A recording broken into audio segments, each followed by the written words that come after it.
Officer's location. Confirm male shot. Radio copy, shots fired. Violence most often is really related to poverty.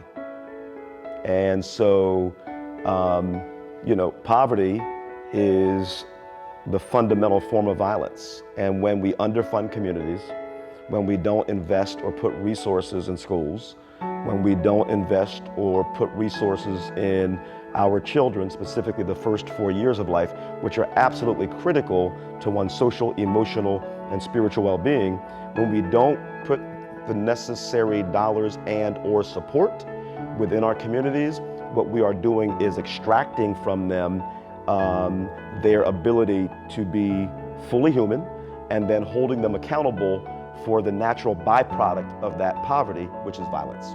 When I'm treating someone who's had a gunshot wound, we have to look at the physical impact of that gunshot wound, but there's also the emotional impact. So both of those together are important.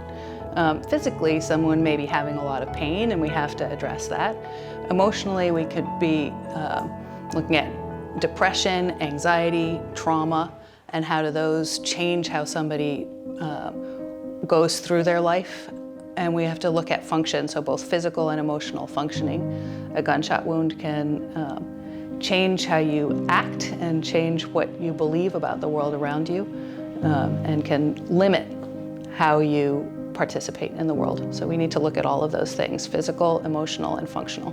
Kind of using the disease analogy, we're really just treating a symptom, right? We can close the hole, we can stop the bleeding, we can remove the organ that may have been injured, only to have that patient go out into the community and perhaps be a victim of violence again. So us just treating the symptom is not nearly enough to address this problem. Violence in terms of injury to the soul, to the body, to the spirit, that impacts someone's being and how they show up as a spouse or a partner, how they show up as a father or a mother. And so that trauma that is often produced as a result of violence shows up in the way that children are parented. Toxic stress happens when we're exposed to stress over and over again, and that fight or flight response never gets a chance to go away. It's supposed to be temporary, and it can help us deal with dangerous situations, focus our attention, changes the way our brain works, so that instead of being able to relax and learn and grow, we're on this high alert, so that when that cortisol level is always high, your attention is too narrowly focused and about protecting yourself and about fear.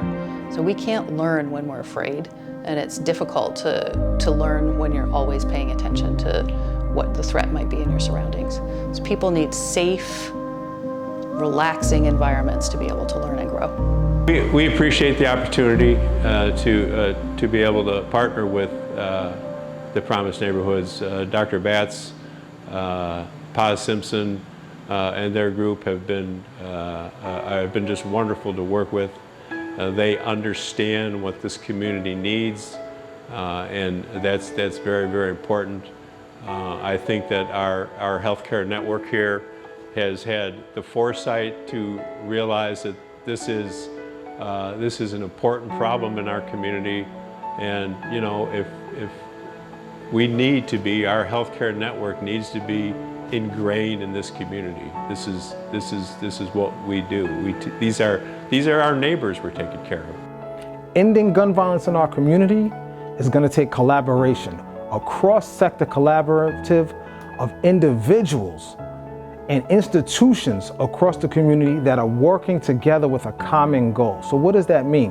That means youth, that means parents, that means faith leaders, that means criminal justice institutions, that means government and political officials, that means nonprofit, grassroots nonprofit organizations and large nonprofit organizations are going to need to work together to find solutions and listen to the people from the community with the respect from the community that are identified as those trusted and credible messengers that bring the best solutions. So ending gun violence in our community and any community is going to require everyone to get involved and make it happen.